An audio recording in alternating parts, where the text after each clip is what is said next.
Good morning, everyone. Welcome back to our weekly stock market update. This is an analysis on S&P 500, QQ, Bitcoin, as well as the Mag 7s.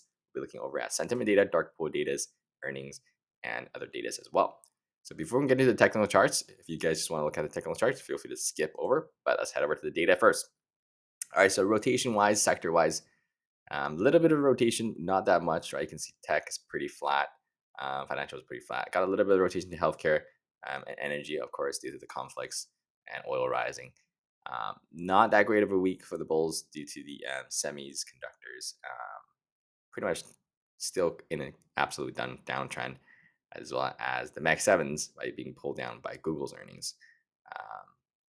Not Google beat pretty well, but the CapEx essentially got the fear of everyone thinking that the other Mag 7s is going to continue to increase their CapEx as well.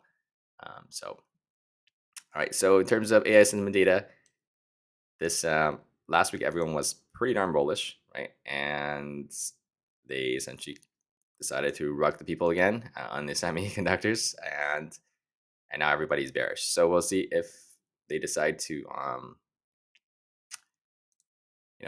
pump this up a little bit, break this pretty much this downtrending line channel, go up a little bit, and get everyone to be bullish again.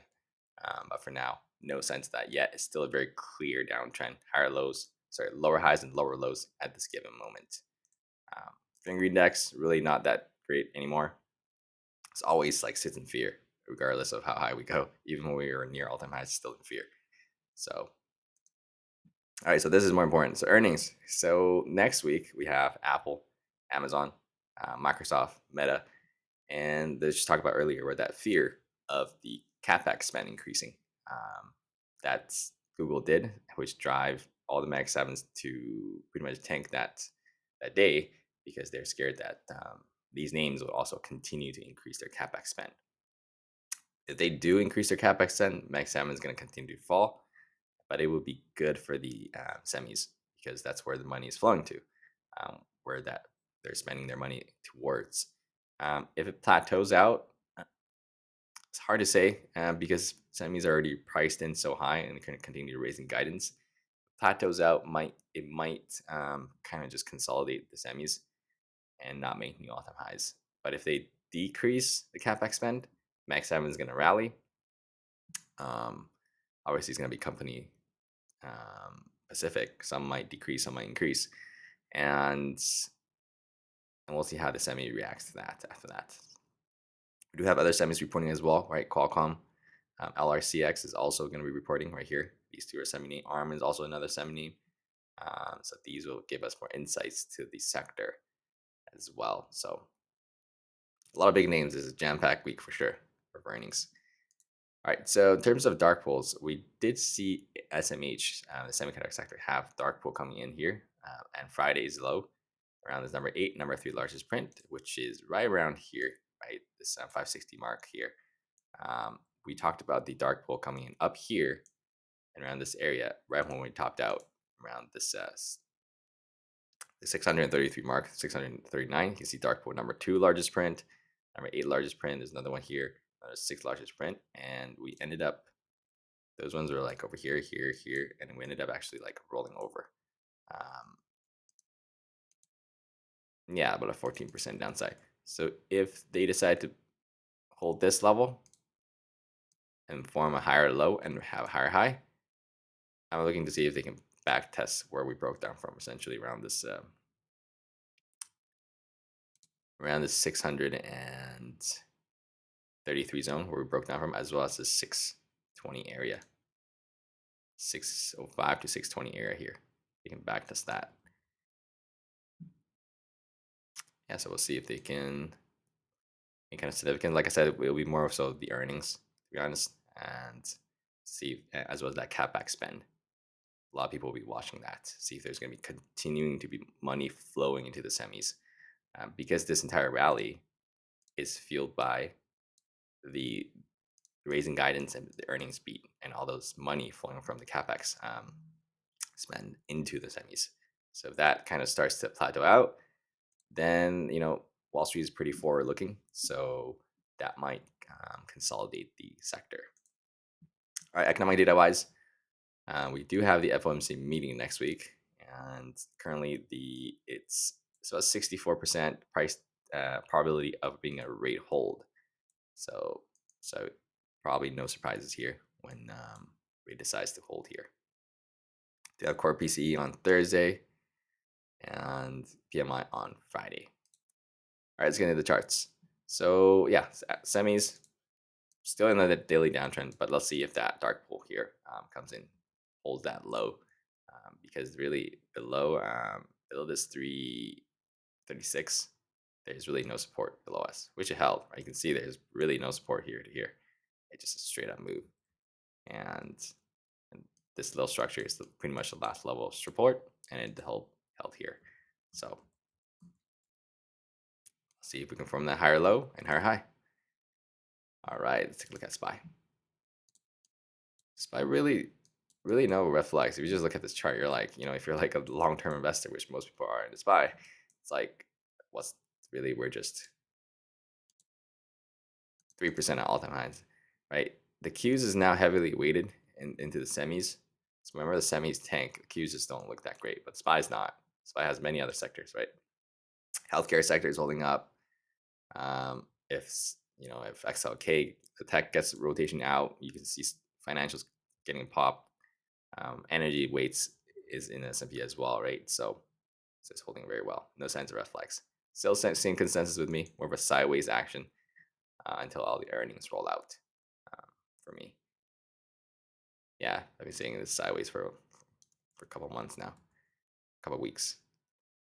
All right, let's take a look at the Qs. Yes, you can see it's much weaker. It actually broke this low due to how much the semis are now weighted, right? There's companies like, those companies used to be like in the billions, and there's some that are now worth like 1 trillion in the semis. So when they do drop, the whole sector drop, it drags down QQQ quite a bit. You can see, right? Qs are like trading like down here around this range already, breaking those lows, while SPY is not even close to testing these structures. So Q continue to go down. Honestly, it's just the semis for me. If semis starts to bounce, the Qs will definitely bounce, and it's starting to outweigh the Max 7s as well. So if they decide CapEx spend increases, Max 7 drops, semi pops really hard, Qs will actually still hold up a bit. But if vice versa, if the CapEx starts to decrease and the semis tank, Max 7 rallies, this won't tank like this, where you like 5% drops, but it will still drop, but it will likely hold. It won't be like kind of like those 5% flush days. Might get those like more of a sideways kind of like grind action like this, kind of like a slower grind. Maybe more like a falling wedge action here. That happens. All right, let's take a look at Bitcoin. So Bitcoin here, still chugging along, is still slightly outperforming the Qs on this way up. You can see, right, Q's been going on a downtrend. Bitcoin's actually in an uptrend. That being said, we talked about last week saying we might be ugly looking inverse head and shoulders, but we need to break this 67 for it to go a little bit more, because we're just hitting pretty much the first resistance, right? There's really, when we came down here, boom, all the way to 57, bouncing is a lot easier because there's no resistance above us. But now we're actually coming into this whole structure where it consolidated like a whole month, and you can already see it's a double top at the moment.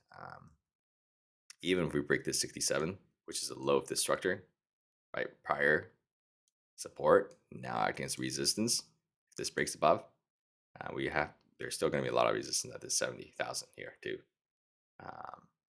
So you can see all these rejections here, the 70,000 mark. So yeah, so if we do break this about 67, then I'm looking at 70,000. If this doesn't break and then rolls over, I'm looking more so it's not a bear flag, essentially. We just flag around this area. Yeah. So bulls really got to crack over this 67 for it to negate that bear flag. To If it's below this yellow box 0.382, it's going to be a bear flag. Let's see if they can pull it off. All right, let's look at Tesla. Yeah, I mean, earnings were pretty bad, and it reflected in the charts, right? You can see even like um, a lot of earnings, even Intel beat, right? And ServiceNow beat also, and they rolled over the next day. But ServiceNow bounced the following day on the Friday, so far we're seeing all these earnings just kind of roll over the next day, even on a nice beat. Intel had a nice beat, right? Popped like 10%, and then after just kind of faded, and the next thing you know, the next day it was down like 17. So that's like an 18% U-turn. So pretty wild. But yeah, now we're here. We literally gapped and then it cracked into the structure. And how I was saying, my consensus is more like sideways in this range, unless it cracks into this structure. So we pretty much just gapped below, crack now back into the structure. So yeah, so I guess that's a bear break but from this structure below into this structure now. And we're actually almost pretty much testing near the lows of this structure. You can see all these supports, bounce, bounce, bounce, bounce, right? Got a little bit of bounce here around this 300 mark. But I wouldn't, it's tough catching a knife, right? Especially if it's a catalyst based on earnings. Um, we are getting a little bit oversold, right? Daily is 28, 4 hours 19, 1 hour is 24, but that's not enough for me at the moment. If I were to try to catch a bottom for Tesla, a name like this, I would probably wait for the weekly oversold. It's coming at 35. Let's see if this bounce, if it's a weak bounce, this could just make easily, there's so much space to make another lower high. We're already in a downtrend, right? If this bounces and it would come up to this 334 here, prior support, and it just hits it and then kind of roll over. This support is also right, this high, and then it kind of just hits the lower high, bear flag, roll over. Then there's very likely a good chance that we will get to weekly oversold. Then I would be probably more interested to play for a bounce there, because my probability of it nailing a bottom is much higher when everything is oversold.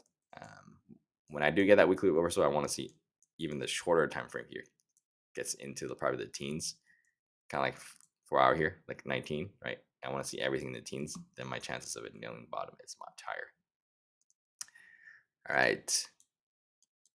So first talked about that CapEx men, right? Google kind of spooked all the next 7 names that they might increase more spending, and then obviously everybody just kind of tanked. So back to its range. It's still the same consensus for me, sideways range. We didn't break out.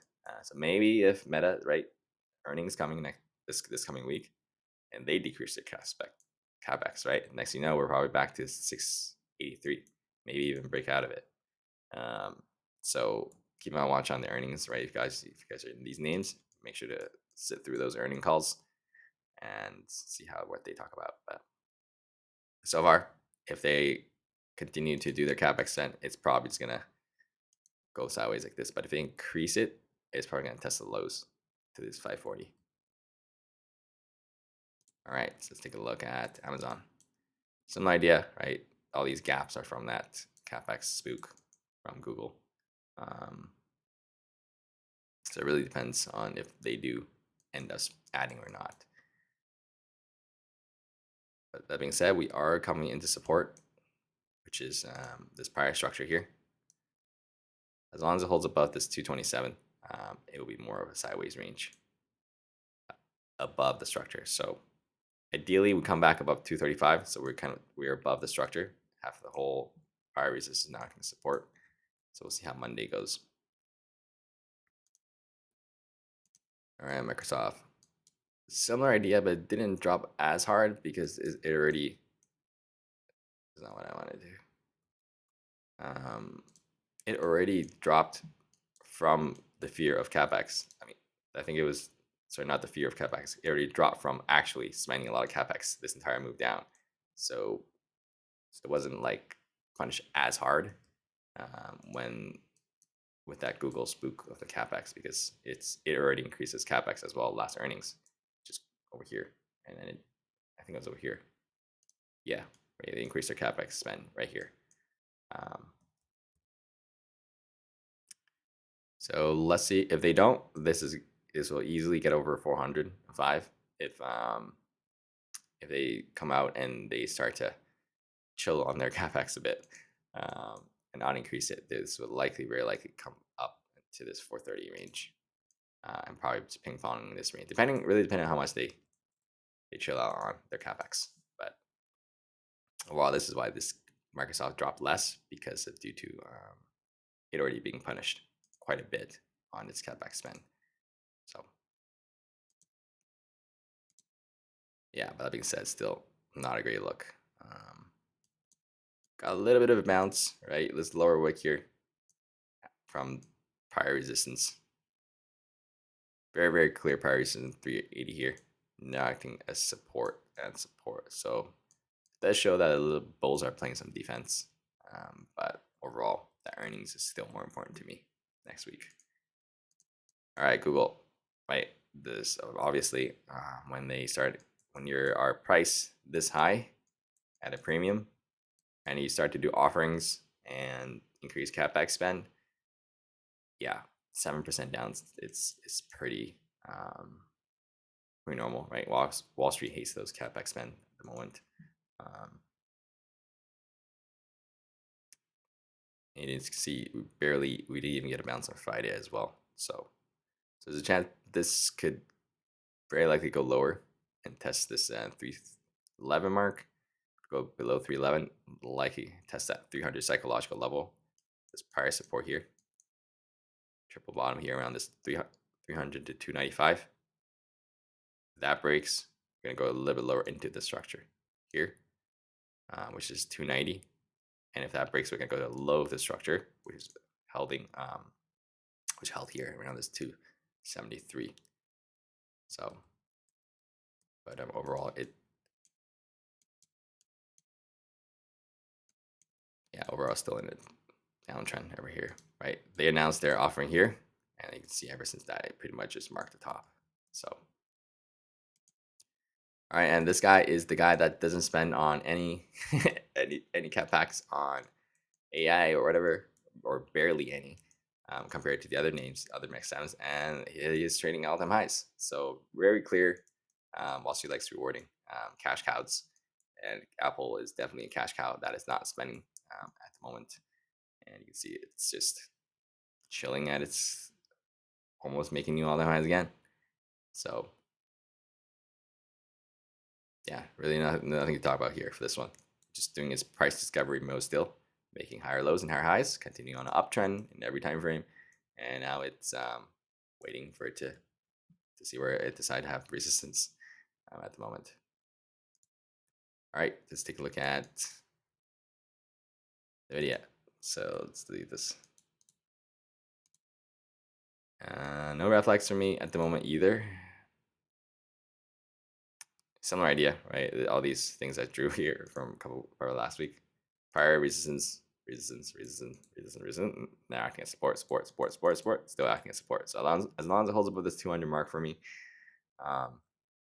it's fine, right? We are consolidating on a structure above the prior structure, having the prior structure's resistance acting as support, so that it's exactly what the bulls want to see.